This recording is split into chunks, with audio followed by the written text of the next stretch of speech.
আসসালামু আলাইকুম, সকলকে আরকে ম্যাথমের পক্ষ থেকে স্বাগতম। আজকে আমাদের আলোচনার বিষয় ফিজিক্স 3 এর খুব গুরুত্বপূর্ণ একটা বিষয় নিয়ে আলোচনা করব, সেটা হচ্ছে প্লাঙ্কের কোয়ান্টাম তত্ত্ব বা বিকিরণ সূত্রটা আমাদের প্রতিপাদন করতে হবে। সো দেখো, এই জিনিসটা আসলে প্লাঙ্ক কি বলেছিল এবং প্লাঙ্কের সেই কথাগুলো এবং প্লাঙ্কের সেই থিওরিটাই মূলত আজকে আমরা প্রমাণ করব ম্যাক্সওয়েলের যে বন্টন সূত্র আছে সেটার মাধ্যমে। সো দেখো, ফার্স্ট আমাদের একটু বর্ণনাটা দেখতে হবে, ঠিক আছে? আমি বর্ণনাটা উঠিয়ে নিয়েছি যেন তোমাদের বোঝাতে সুবিধা হয়। সো দেখো, বলা হচ্ছে যে প্লাঙ্কের মতে একটি বিকিরণ কতগুলো অনুরণকের সমষ্টির মান। লাইনটা কি বুঝতে পারছো?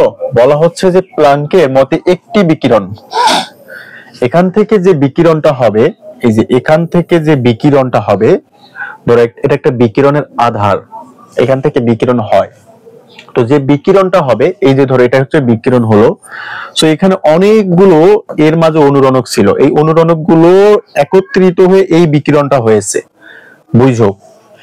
এটা হলো বিকিরণ তোমার,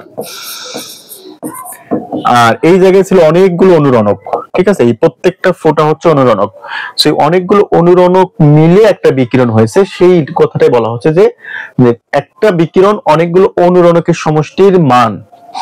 আচ্ছা, এরপরে আমাদের বলা হচ্ছে এই অনুরণকগুলো একটি নির্দিষ্ট সর্বনিম্ন অখণ্ড পূর্ণ গুণিতক পরিমাণ বিকিরণ শোষণ বা নিঃসরণ করতে পারে। এই যে অনুরণকগুলো আছে, এটা মানে এই প্রত্যেকটাই পূর্ণ গুণিতক আকারের, মানে এটা কখনো এরকম হবে না যে 0.5, সো 0.5 এর বর্গ করলে যত হয় 0.25, সো এটা হচ্ছে 0.24 হবে না, মানে পূর্ণ গুণিতক হবে। আবার দশমিক সংখ্যা নেওয়াটাও অযৌক্তিক, আমাদের সংখ্যাগুলো হবে পূর্ণ সংখ্যা। অর্থাৎ বলা হচ্ছে যে এই অনুরণক একটি নির্দিষ্ট সর্বনিম্ন অখণ্ড পূর্ণ গুণিতক পরিমাণ বিকিরণ শোষণ বা নিঃসরণ করতে পারে। তাহলে আমরা যদি 25 নেই, 25 এর সর্বনিম্ন গুণিতক কত বলতো? 5। সো এই 5 এর কথা বলা হচ্ছে যে এতটুকু পরিমাণ সে বিকিরণ শোষণ বা নিঃসরণ করতে পারবে। আচ্ছা, এরূপ অসংখ্য অনুরণকের মধ্যে শক্তি বন্টনের ক্ষেত্রে এই অনুরণকগুলোর মাঝে যে আমাদের শক্তি বন্টন করতে হবে তাদের যে পূর্ণ গুণিতক অনুযায়ী, সেটার ক্ষেত্রে ম্যাক্সওয়েলের বোল্টজম্যান বন্টন সূত্রটা হচ্ছে এইটা। এখানে বলা হচ্ছে যে দেখো, প্রথমে ni সমান n নট, এরপর e to the power minus epsilon i by kt, যার বর্ণনাগুলো দেখো, বর্ণনাগুলো বলা হচ্ছে যে ni টা হচ্ছে অনুরণকের সংখ্যা, মানে কতগুলো অনুরণক আছে তার সংখ্যা, ইপসিলন i টা হচ্ছে i-তম স্তরের শক্তি, ইপসিলন i মানে হচ্ছে i-তম স্তরের শক্তি, মানে যততম স্তর হবে তার শক্তি নির্দেশ করবে, শক্তি যদি 10 হয় তাহলে 10তম স্তরের শক্তি, k হচ্ছে বোল্টজম্যান ধ্রুবক, আর t হচ্ছে পরম তাপ বা তাপমাত্রা। সো এখন আমাদের মূলত মূল কাজে আমরা চলে যাব। তো দেখো,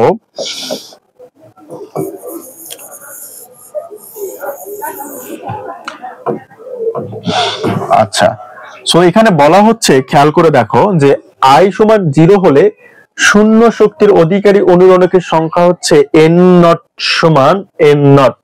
আমাদের এইটাতে একটু খেয়াল করো, আমরা যদি i এর ভ্যালু 0 দেই, ডিয়ার স্টুডেন্ট, যদি আমরা i এর ভ্যালু 0 বসাই এখানে, তাহলে n 0 হবে, বাম পাশটা কি হয়? n 0 হয় না বলো?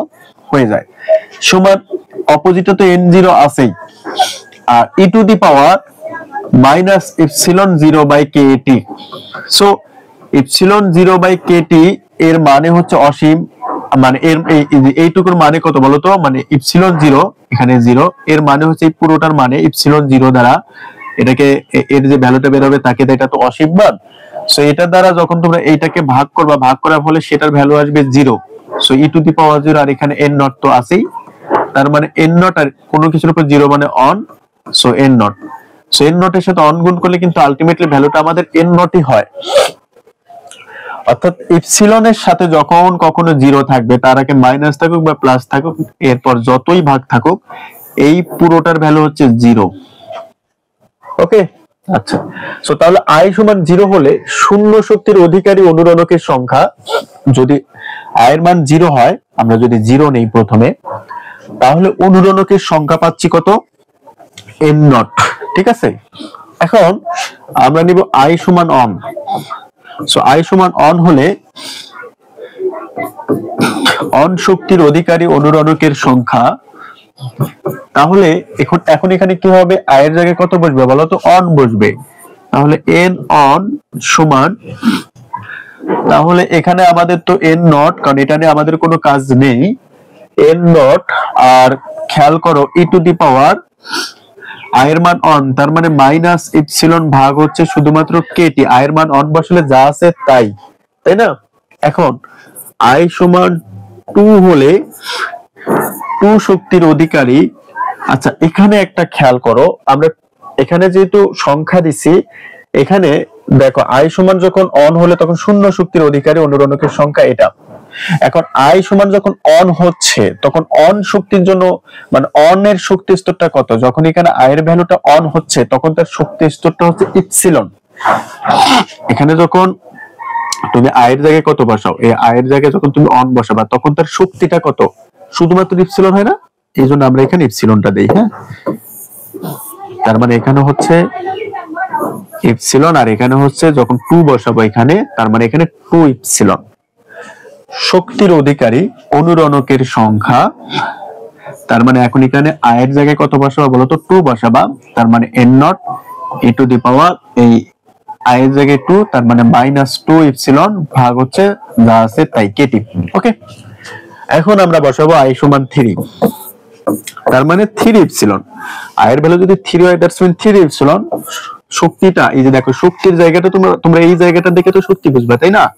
তো তাহলে শক্তিটা কত হচ্ছে এখানে, শক্তির জায়গায় তার মানে 3 ইপসিলন।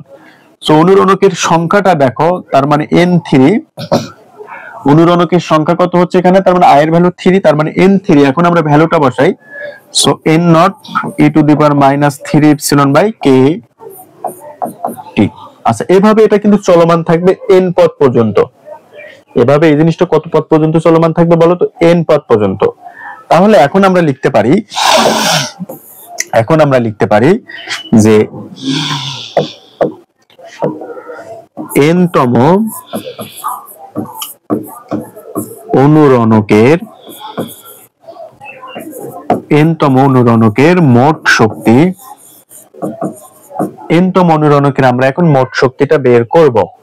তাহলে n তম পদ পর্যন্ত আমাকে এটা যেতে হবে, মানে dot dot dot dot dot n পর্যন্ত যাবে, তাই না? তার মানে সেটার মোট শক্তিটা বের করব। n সমান, ডিয়ার স্টুডেন্ট, এখানে আমরা কি করব, n তম অনুরণকের শক্তি যখন বের করব সবগুলো পদকে যোগ করে বের করতে হবে না? n পদ পর্যন্ত যখন আমরা যাব আমরা সেটাই লিখব।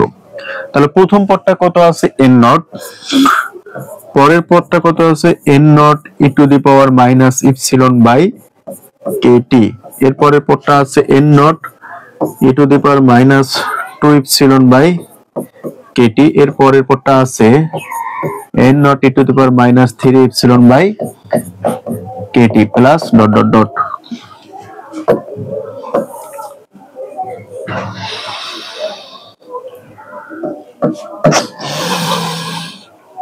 আচ্ছা এখন আমরা যোগটা করি। সো ডিয়ার স্টুডেন্ট, এখান থেকে আমাদের কি কমন যায় বলো তো, মানে এটা চলমান থাকবে, এখান থেকে আমাদের কমন যায় হচ্ছে n নট, তাই না? n নট কমন যায়, তাহলে এখানে কি থাকে দেখো, অন থাকে, প্লাস এখানে থাকে e to the power minus epsilon by Katie, plus এখানে থাকে e to the power -2 epsilon by Katie, plus এখানে থাকে e to the power -3 epsilon by Katie plus dot dot dot, এটা চলবে।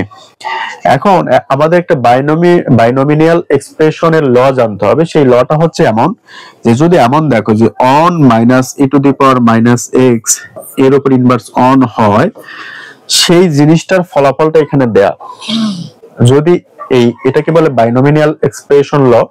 সো এই সূত্রটা এখানে ফুললি দেয়া। সূত্রটা হচ্ছে এমন যে one plus e to the power -x, x কি e to the epsilon by k t, এরপর এটা খেয়াল করো, প্লাস ই টু দি পাওয়ার এখানে একটা ইপসিলন না, একটা, এরপর হবে দুইটা, আচ্ছা e to the power -2 epsilon by k t, এরপর হবে তিনটা। অর্থাৎ যদি এইটা থাকে, এই ফরম্যাটটার সূত্র হচ্ছে এইটা, অর্থাৎ এটা এখান থেকে এসেছে। খেয়াল করো, তাহলে এটা কোথায় থেকে এসেছে বলো তো, এটা এসেছে এখান থেকে। তার মানে আলটিমেটলি আমরা এইটা সমান কি এটা লিখতে পারি না? আমরা কিন্তু লিখতে পারবো। সো আমরা সেই জিনিসটা এখন লিখবো। দেখো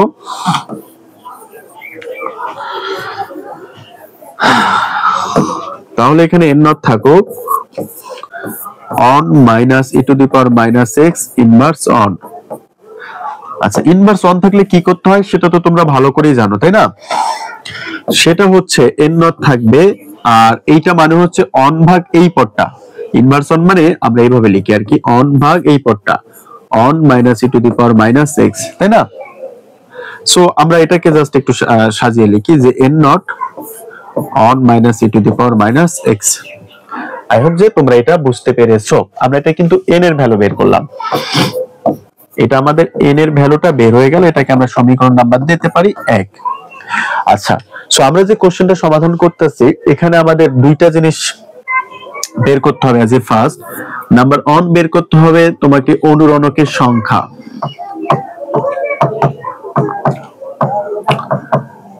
অনুরণকের সংখ্যা। নাম্বার 2 বের করতে হবে তোমাকে অনুরণকের শক্তি। নাম্বার 3 বের করতে হবে তোমাকে গড়। ওকে, এই তিনটা কাজ বের হলেই অঙ্কটা শেষ। চতুর্থ নাম্বার কাজে গিয়ে 4টা কাজ মূলত, সো মেইন এই 3টা কাজ করতে হবে তোমাকে, ঠিক আছে? সো এই 3টা কাজ হয়ে গেলে চতুর্থ নাম্বার পর্যায়ে গিয়ে কিন্তু ফেজে গিয়ে আমাদের কাজটা অলমোস্ট ফিনিশ হয়ে যাবে। এখন আমরা কি করলাম, আচ্ছা অনুরণকের মোট শক্তি কেন, এটা মোট সংখ্যা বের করলাম আমরা, তাই না? এটা তো সংখ্যা বের হয়ে গেল, এখানে একটা মিসিং শব্দ হয়েছে, এটা হলো সংখ্যা বের হয়ে গেছে। অনুরণকের মোট সংখ্যা, এটা হচ্ছে সংখ্যা। কেন সংখ্যা দেখো, তোমরা যদি একটু উপরের লাইনটা, এই লাইনটা দেখো, আমরা কিন্তু এইটা নিয়ে কাজ করেছি। এটা কিসের কাজ? সংখ্যার কাজ। এই জায়গাটা দেখো, আমরা কিন্তু এই জায়গার ভ্যালুগুলা বসাইছি। সো এগুলা কিসের কাজ? সংখ্যার কাজ না? এই জায়গাটাতে একটু খেয়াল করো তো, আমরা সংখ্যার কাজ নিয়ে করেছি, এই কারণে কিন্তু এগুলো সংখ্যা হবে। এখন আমরা করব শক্তির কাজ। সো শক্তির কাজটা আমি একটু সাইডে দেখাই, তোমরা কাইন্ডলি এগুলো উঠিয়ে নিবা, হ্যাঁ, না হলে কিন্তু ঝামেলা হবে। আচ্ছা এখানে দেখাই আমি। আচ্ছা খেয়াল করো, এখন আমাদের কি করতে হবে যে এন নট অনুরণকের শক্তি কত? শূন্য না? এই যে এন নট অনুরণকের শক্তি কত? শক্তি কত? শূন্য। এন অন অনুরণকের শক্তি কত? ইপসিলন। এন টু অনুরণকের শক্তি কত? 2 ইপসিলন। এই কথাগুলো এখন আমরা লিখে নিব, বোঝা গেছে? তাহলে আমরা এখন লিখব যে এখন এন নট অনুরণকের, এন নট অনুরণকের সংখ্যা কত? শূন্য। এন অন অনুরণকের সংখ্যা ইপসিলন, এন টু অনুরণকের সংখ্যা 2 ইপসিলন, এন থ্রি অনুরণকের সংখ্যা 3 ইপসিলন। ওকে, অতএব অনুরণকের, অনুরণকের মোট শক্তিটা আমরা এখন বের করি। আরে সংখ্যা লিখতেছি কেন, শক্তির কাজ লিখে করবো, সেখানে লিখতেছি সংখ্যা। অনুরণকের শক্তির কাজ করতেছি আমরা, দেখো অপোজিট থেকে এটা আসতেছি, সো শক্তি হবে। আই এম এক্সট্রিমলি সরি, হ্যাঁ। সো আমরা শক্তির কাজ করতেছি, তাহলে এন নট, দেখো এন নট অনুরণকের শক্তি কত? শূন্য। এন অন অনুরণকের শক্তি হচ্ছে ইপসিলন, এভাবে। তাহলে অনুরণকের মোট শক্তিটা কত?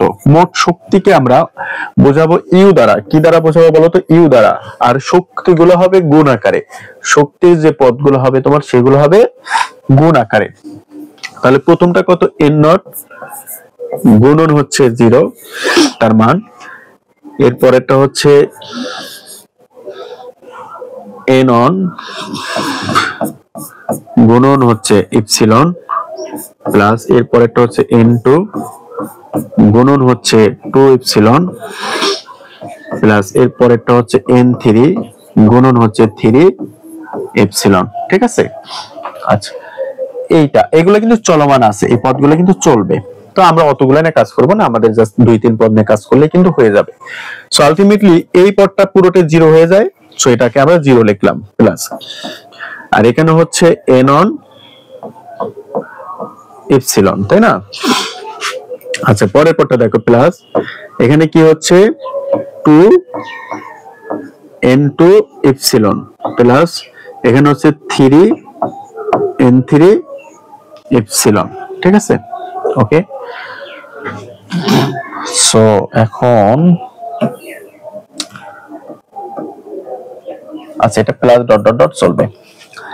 আচ্ছা এখন খেয়াল করো, আমরা এখন এন অন এর ভ্যালু বসাবো। আমরা এখন কি করব বলো তো?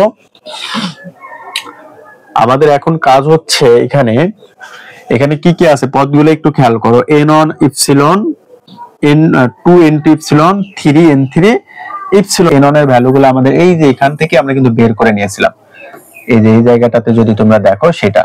তাহলে এন অন এর ভ্যালুটা কত? এন অন এর ভ্যালুটা হচ্ছে এন নট। তাহলে আচ্ছা আমরা ভ্যালুগুলা বসিয়ে নেই।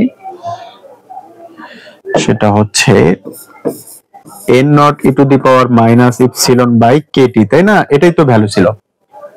আচ্ছা প্লাস এন টু এর ভ্যালুগুলো কি ছিল? আছে এখানে কিন্তু একটা 2 আছে, 2 দিব। ইপসিলন আছে, ইপসিলন দিব। এখানেও কিন্তু একটা ইপসিলন আছে, আগে দিয়ে নেই 2 ইপসিলন।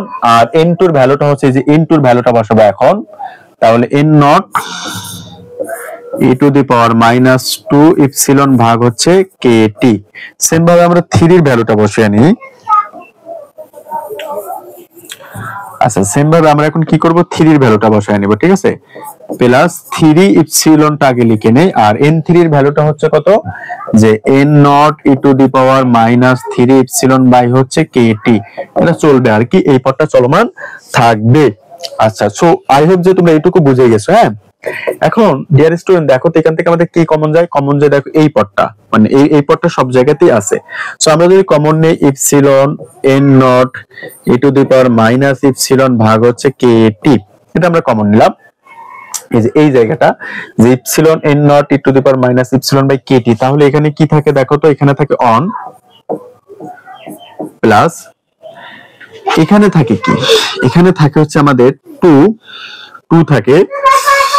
আচ্ছা n নট কমন গেছে, তাহলে e to the power minus epsilon by kt থাকে। এটা কিভাবে আমি একটু বুঝিয়ে দেই, আমি একটু মুছে নেই। হ্যাঁ, তোমরা আই হোপ যে এইটুকু পারবা। এখন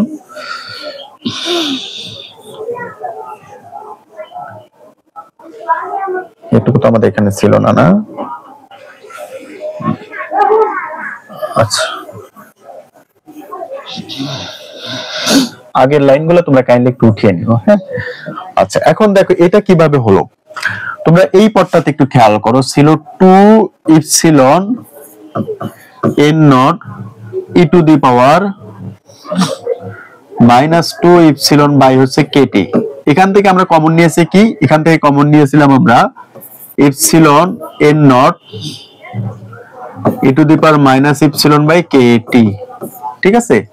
আচ্ছা এটা নেওয়ার পর এখন আমাদের এখানে পদটা রাখছিলাম আমরা কি? যে 2 epsilon 2 E to the power minus epsilon by kt। এটাই কিন্তু আমাদের, অর্থাৎ এটা কমন নেওয়ার পর এই পদটা আমরা এখানে লিখেছি। এখন দেখো লেখাটা ঠিক আছে কিনা, তোমরা একটু গুণ করে দেখো। সো 2 এর সাথে এটা আমরা গুণ করি, তাহলে 2 ইপসিলন হয়, এরপরে n নট থাকে, ঠিক আছে? এখন ডিয়ার স্টুডেন্ট খেয়াল করো, আমরা গুণের সময় কি করব? সূচকের সময় যে ধরো এরকম আছে 2 এর উপর 3 গুণন 2 এর উপর 6। সো আমরা এই 2 আর এই 2 কমন নেই না? কমন নেওয়ার পর উপরে এগুলো কি করি? 3 যোগ 6 যোগ করে দেই। সেম ভাবে এখানে আমাদের ই কমন যায়, দেখো ই কমন যায়, তার মানে ই কমন নিলাম আমরা, ই কমন নিলাম। তারপরে এখানে কি? মাইনাস ইপসিলন বাই kt, তারপরে যোগ আর মাইনাস মাইনাস হয়ে গেল। So minus epsilon by kt, অর্থাৎ প্লাস আর মাইনাসে মাইনাস হয়ে যাবে না? আচ্ছা সো দেখো 2 epsilon n not E to the power minus epsilon by kt, minus epsilon by kt, তারপর মাইনাস 2 ইপসিলন বাই kt হয়ে যায়। সো দেখো মানে আমরা যখন এটাকে কমন নিলাম, তারপর এটাকে লিখলাম, জিনিসটা কিন্তু উপরের পদটাকেই মিনিং করে, বুঝতে পেরেছো? সেম ভাবে এখানে কি হচ্ছে? আচ্ছা e to the power minus 3 epsilon by kt এখানে ছিল, প্লাস ডট ডট ডট, এটা চলবে। আচ্ছা সেম ভাবে এখানে কি হবে? এখানেও হবে 3 e to the power minus 2 epsilon by kt। Same ভাবে তোমরা করে নিবা।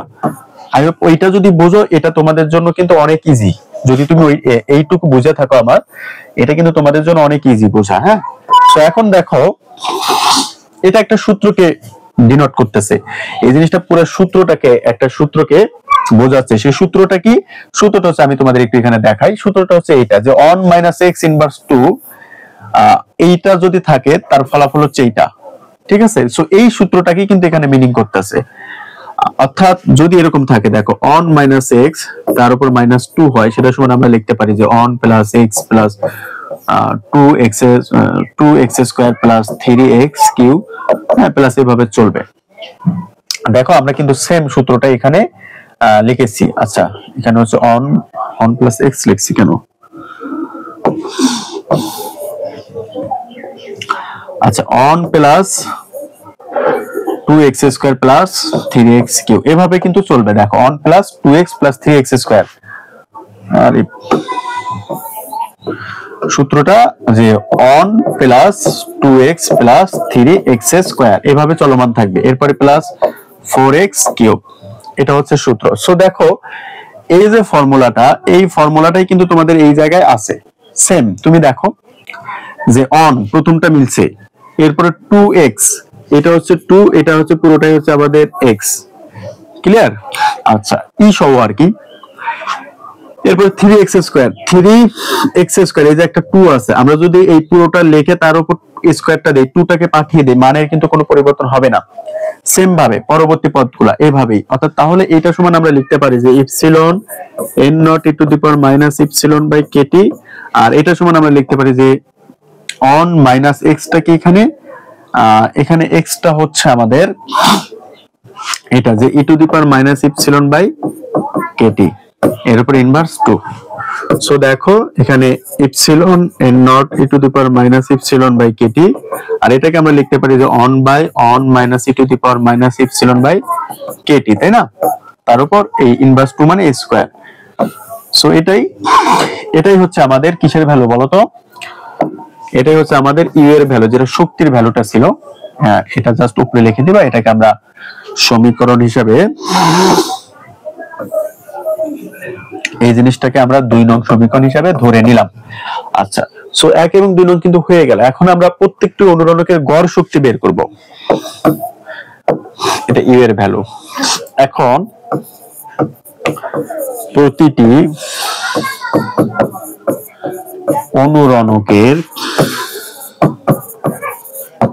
অনুরণকের গড় শক্তির সূত্রটা হচ্ছে ই বার সমান ইউ ভাগ হচ্ছে এন, ক্লিয়ার? সো ইউ এর ভ্যালুটা আমরা বসিয়ে দিব। খেয়াল করো ইউ এর ভ্যালু কি? ইউ এর ভ্যালু হচ্ছে epsilon N not E to the power minus epsilon ভাগ kt, এর নিচে হচ্ছে on minus E to the power minus epsilon ভাগ kt, তার উপর a স্কয়ার ভাগ হচ্ছে n আছে। এখন n এর ভ্যালু কিন্তু আমাদের 1 নং সমীকরণে আমরা পেয়ে গেছিলাম। 1 নং সমীকরণে n এর ভ্যালুটা কত পেয়েছিলাম আমরা বলো তো? দেখেছিলাম কি আল্লাহর রাস্তায় সেটা?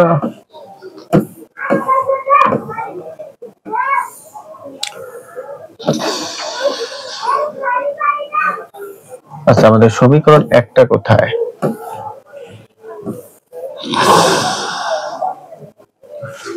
আচ্ছা সমীকরণ একটা আমরা পাচ্ছি না। আচ্ছা সমীকরণ একটা আমরা পাচ্ছি না। আচ্ছা আমরা একের ভ্যালুটা লিখে নেই একটু। সেটা হচ্ছে ওখানে ছিল যে n সমান n nought one minus E to the power minus epsilon by kt, এটা হচ্ছে ছিল সমীকরণ 1 এর ভ্যালু, যেখানে আমরা n এর ভ্যালু বের করেছিলাম। তো এখানে আমরা সেই ভ্যালুটা বসিয়ে দিব আলটিমেটলি সরাসরি। সো আমি একটু লাইন শর্ট করব, ঠিক আছে? ভাগ মানে কি গুণ, সো গুণ হলে n এর ভ্যালুটা উল্টে যাবে না, নিচেরটা যাবে উপরে, উপরেরটা নিচে আসবে। সো আমি এটুকু একেবারে করে দেই, ঠিক আছে? আচ্ছা কারণ লেকচারটা অনেক বড় হয়ে যাচ্ছে। On minus E to the power minus epsilon ভাগ হচ্ছে kt ডিভাইডেড হচ্ছে n নট। আই হোপ তোমরা বুঝতে পেরেছো। আচ্ছা এখন এখানকার n নট আর এখানকার n নট আমরা কেটে দেই, সমস্যা তো নেই, তাই না? সেম ভাবে দেখো এই পদ আর এই পদ মিলে, সো এখানকারটা দিয়ে এখানকার কাটলে এখানে কিন্তু আর একটা থাকে, one minus E to the power minus epsilon by kt। I hope যে তোমরা বুঝতে পেরেছো। এখন এটাকে জাস্ট আমরা সাজিয়ে লিখবো, এটাকে জাস্ট সিম্পলি আমরা সাজিয়ে লিখবো। সেটা হচ্ছে epsilon E to the power minus epsilon ভাগ হচ্ছে kt, আর এখানে থাকতেছে আমাদের on minus E to the power minus epsilon ভাগ kt। এটা কিন্তু আমাদের থাকে, অর্থাৎ আমরা যখন এটা কিন্তু ই, এটা ভালো বোঝা যাচ্ছে না, আমি লিখে দেই, এটা হচ্ছে আমাদের ই বার। সো এইবারে যে ভ্যালুটা বের হলো সেটা কিন্তু আমাদের এই ভ্যালুটা বের হলো। এখন আমরা একটু এখানে আরেকটু কাজ করব কাটাকাটি করার জন্য। সো উপরে যেটা আছে সেটা থাকুক epsilon E to the power minus epsilon ভাগ হচ্ছে কেটি, তাই না? আর নিচে দেখো আমরা কিন্তু এটা কমন নিতে পারি, যে এই পদটা কমন নিতে পারি, যে e to the power minus epsilon ভাগ কেটি, তাহলে এখানে এটা ভাগ হয়ে যায় অন ভাগ e to the power minus epsilon ভাগ কেটি। তখন দেখো যে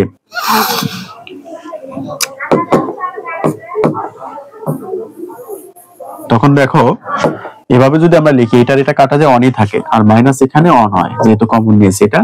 সো দেখো এখন এই পদটা আর এই পদটুকু কাটা যায়, তার মানে আলটিমেটলি এখান থেকে আমাদের ভ্যালুটা কি আসে বলতো? এখান থেকে আমাদের ভ্যালুটা আসে হচ্ছে উপরে থাকে শুধুমাত্র ইপসিলন আর নিচে থাকে হচ্ছে one by E to the power minus epsilon ভাগ হচ্ছে কেটি মাইনাস অন, তাই না? এখন তোমরা একটা জিনিস জানো যে যদি এমন হয় যে ধরো অন ভাগ এক্স ইনভার্স অন আছে, এটাকে আমরা কিভাবে লিখতে পারি? এক্স টা উপরে গেলে প্লাস অন হয় না, যদি আমরা এক্স ইনভার্স অন কে নিচ থেকে উপরে নেই। সো সেম ভাবে এখানেও কিন্তু তাই হবে, যে ইপসিলন উপরে থাকুক, এই অন কে যদি না লিখতে চাই তাহলে এটাকে যদি উপরে লিখি তাহলে আমরা লিখতে পারি e to the power epsilon by k t. এইটার আকারে কিন্তু এটাকে আমরা লিখতে পারবো, সাথে থাকে মাইনাস অন। সো এই ভ্যালুটাই কিন্তু আমাদের লাগবে। So I hope dear student যে তোমরা এটা বুঝতে পেরেছো। এটাকে তোমরা সমীকরণ দিবা কত বলো তো? 3। যেহেতু যে আমরা যে প্রমাণটা শিখতেছি এটা একটু বড়, সো একটু কাজও বড় হচ্ছে। আই হোপ তোমরা ধৈর্য সহকারে ক্লাসটা দেখবা। আরেকটু কাজ আছে, জাস্ট আমাদের কিন্তু 3টা কাজ শেষ। একটা হচ্ছে সংখ্যা বের করলাম, শক্তি বের করলাম, গড় বের করলাম। আমরা যে গুরুত্বপূর্ণ জিনিস যেটা শিখবো সেটা হচ্ছে, খেয়াল করো, সেটা হচ্ছে যে এই যে আমরা যে জিনিসগুলো নিয়ে কাজ করতেছি অনুরণক। সো অনুরণক গুলো কিন্তু ভিন্ন ভিন্ন ভাবে কম্পিত হয়, প্রত্যেকটা অনুরণকের আলাদা আলাদা বৈশিষ্ট্য আছে। সো আমরা এই কথাগুলো একটু লিখবো যে কিন্তু প্রতিটি অনুরণক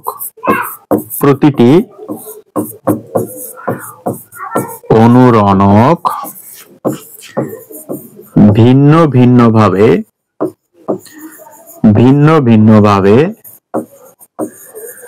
কম্পিত হয়, অর্থাৎ প্রতিটি অনুরণক ভিন্ন ভিন্ন ভাবে কম্পিত হয়। তো এখন একটা জিনিস একটু খেয়াল করো তো, যদি প্রতিটি অনুরণক ভিন্ন ভিন্ন ভাবে কম্পিত হয় কিন্তু অনুরণক সংখ্যা কিন্তু n সংখ্যক, অগণিত, তাহলে এইটাকে যদি আমরা আয়তন নির্ণয় করতে চাই তাহলে কি পসিবল? বা শক্তি নির্ণয় করতে চাই পসিবল কিন্তু না। তুমি যদি যেহেতু ভিন্ন ভিন্ন ভাবে একই রকম না, একই রকম মান হলে n সংখ্যক মান পর্যন্ত আমরা গুণ করে বা কোনো একটা প্রসেসে ফালায় করতে পারতাম। সো এই জিনিসটা নিয়েই কাজ করেছেন বিজ্ঞানী রেয়ালে। সো রেয়ালে এটা কি করেছেন, যেহেতু প্রতিটি অনুরণক ভিন্ন ভিন্ন ভাবে কম্পিত হয়, তাহলে রেয়ালে প্রমাণ করেন যে রেয়ালে কি প্রমাণ করেন, খেয়াল করো, রেয়ালে প্রমাণ করেন যে ল্যামডা ও ল্যামডা প্লাস ডি ল্যামডা এর একক আয়তনে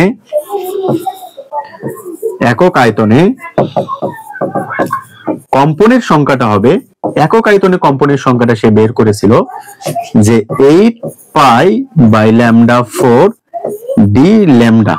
ওকে, তাহলে এখন অনুরণকের শক্তি বা শক্তি ঘনত্বটা কি হচ্ছে? শক্তি ঘনত্বটা তাহলে কত হচ্ছে? এই শক্তি ঘনত্বটাই মূলত হচ্ছে আমরা যেটা প্রমাণ করতেছি সেটাই। অর্থাৎ আমরা কি প্রমাণ করতেছি বলতো? আমরা প্রমাণ করতেছি যে তোমাদের প্ল্যাঙ্কের কোয়ান্টাম তত্ত্ব, অর্থাৎ শক্তি ঘনত্বটাই হচ্ছে প্ল্যাঙ্কের কোয়ান্টাম তত্ত্ব। ঠিক আছে, সো আমরা এই শক্তি ঘনত্বটাই প্রমাণ করব। এখন ডিয়ার স্টুডেন্ট, শক্তি ঘনত্ব জিনিসটা কি?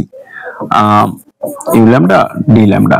শক্তি ঘনত্ব জিনিসটা হচ্ছে আমাদের যে তোমাদের যে গড় অনুরণক শক্তি, যে গড় শক্তিটা আমরা যেটা বের করেছি সেইটার সাথে তোমাদের গুণ হবে হচ্ছে একক আয়তনে কম্পনের সংখ্যা। তাহলে এখানে লিখতে হবে যে গড় শক্তি গুণন একক আয়তনে কম্পনের সংখ্যা, তাই না? বলো। সো গড় শক্তিটা কি পেয়েছি আমরা? দেখো, পেয়েছি যে epsilon by E to the power epsilon ভাগ হচ্ছে কেটি মাইনাস 1 গুণন হচ্ছে 8 পাই বাই ল্যামডা 4 সাথে হচ্ছে ডি ল্যামডা। আচ্ছা, এখন আমরা একটা জিনিস জানি যে এটা একটা সূত্র, সেই সূত্রটা হচ্ছে তোমাদের যে ইপসিলন সমান আমাদের এটার একটা সূত্র আছে, সূত্রটা একটু দেখে নাও। সূত্রটা হচ্ছে ইপসিলন সমান এইচ নিউ। সূত্রটা কি বলতো, যে ইপসিলন সমান এইচ নিউ। এটা কিন্তু নিউ চিহ্ন, আমি ভালো পারি না, আর তোমরা অনেক ভালো পারবা, এরকম আর কি। তো যাই ভির মতো, সেটা একটা নিউ, কিন্তু এটা কিন্তু ভি না, এটাকে কিন্তু ভি বলবা না। তাহলে ইপসিলন সমান কি পাইলাম আমরা, এইচ নিউ। ঠিক আছে, সো ইপসিলন সমান আমরা এখন সেটা লিখবো H new. So E to the power H, আরে এইচ নিউ বাই কেটি, এরপর হচ্ছে -1, আর এখানে যা আছে তাই থাকবে 8 পাই বাই ল্যামডা 4 সাথে হচ্ছে ডি ল্যামডা, তাই না? আচ্ছা, এখন দেখো আর একটা সূত্র এখানে লাগবে আমাদের, সেটা হচ্ছে নিউ এর সূত্র। সেটা নিউ সমান হচ্ছে সি বাই ল্যামডা। আমরা এখন সেটা লিখবো এখানে, তাহলে এইচ থাকুক, নিউ সমান হচ্ছে কি বলতো, সি বাই ল্যামডা। তাহলে আলটিমেটলি দাঁড়াচ্ছে এখানে e to the power h nu সমান হচ্ছে কি সি বাই ল্যামডা। ল্যামডা তাহলে ভাগের নিচে থাকবে, তাহলে ল্যামডা কে টি -1, আর এখানে তো যা আছে তাই 8 পাই ল্যামডা 4 ডি ল্যামডা। ওকে, সো আমরা যদি পরেরটা খেয়াল করি, পরের লাইনটা দেখো, এই ল্যামডা তো নিচে চলে আসবে, আলটিমেটলি এইচ সি উপরে থাকবে। সো এইচ সি উপরে থাকুক, সো ল্যামডা নিচে আসবে, এখানে আরেকটা ল্যামডা আছে, তার মানে ল্যামডা আর ল্যামডা 4, তার মানে ল্যামডা 5 হয় না, মানে একটু জাস্ট সূচক ল্যামডা 4, সো আলটিমেটলি কিন্তু ল্যামডা 5 হয়, মানে এখানে অন আছে, পাওয়ারটা যোগ হবে। আচ্ছা, ল্যামডা 5 হলো, আর বাকি পদটা যা আছে তাই থাকবে। বাকি পদটা কি হচ্ছে, e to the power h c by lambda k t -1, আর এখানকার এটা গুণ করে দেই, 8 পাই এইচ সি আর হচ্ছে ডি ল্যামডা। এটাই হচ্ছে সরি, এই পুরোটাই হচ্ছে আমাদের প্লাঙ্কের কোয়ান্টাম তত্ত্ব বা বিকিরণ তত্ত্বের সূত্র। অর্থাৎ এই জিনিসটাই মূলত আমাদের প্লাঙ্ক সাহেব তৈরি করেছিলেন, যে প্লাঙ্কের মানে কোয়ান্টাম তত্ত্বটা কিরকম হয়, বা বিকিরণ তত্ত্বটা কিরকম হয়, বা বিকিরণের সূত্রটা কিভাবে চলে, বিকিরণের ফর্মুলাটা কিভাবে চলে। সো ডিয়ার স্টুডেন্ট, আমি চেষ্টা করেছি অল্প সময়ে তোমাদের এই পুরো জিনিসটাকে কভার করে দেওয়ার। আমি চাইলে আরো অনেক কিছু বিস্তারিত বর্ণনা করতে পারতাম, কিন্তু আমি জানি যে তোমরা ম্যাথমেটিক্যাল যে কাজগুলো আছে এগুলো ভালো পারো, এই কারণে এই জায়গাগুলোতে আমি চেষ্টা করেছি যে দ্রুত করার। আই হোপ তোমরা বুঝতে পেরেছো। সো ক্লাসগুলো তোমাদের জন্য তৈরি করা, যাতে তোমরা ঘরে বসে সেরা প্রস্তুতি নিতে পারো, সেরা একটা প্রস্তুতি নিয়ে পরীক্ষা হলে বসতে পারো। সো ক্লাসগুলো শুধুমাত্র তোমাদের নিজেদের মধ্যে সীমাবদ্ধ না রেখে তোমাদের ফ্রেন্ড সার্কেলের কাছেও শেয়ার করো, যাতে তারাও উপকৃত হয় এবং তারাও ঘরে বসে একটা সেরা প্রস্তুতি নিয়ে পরীক্ষা হলে যেতে পারে। সো সবাইকে ধন্যবাদ, থ্যাংক ইউ।